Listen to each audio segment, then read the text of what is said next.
Қайырлы күн достар. Бүгін цветная капустаны клярда дайындайтын боламыз. Тіске басар ретінде ұсынсаңыздар да болады, немесе гарнир ретінде ұсынуға да болады. Ең алдымен жуып, тазалап, осылай бөліп алғаннан кейін қайнап тұрған ыстық суға 5 минуттай қайнатып аламыз. 5 минуттан кейін душлаққа салып, немесе осылай кепсермен сүзіп алсаңыздар да болады. Келесі клярды дайындайтын боламыз. 2 жұмыртқа, 100-150 мг сүт. Сүтті құйып, дәміне қарай тұзын, қара бұрышты қосамыз.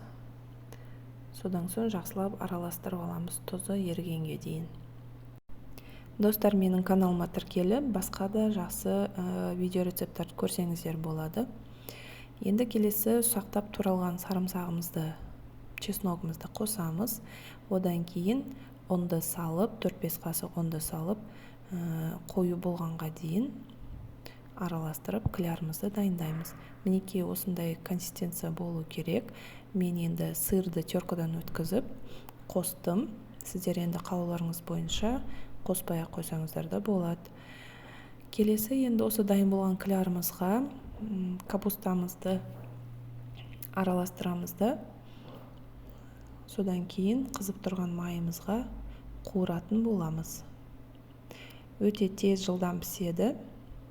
Сондықтан күйіп кетпес қадағалау керек.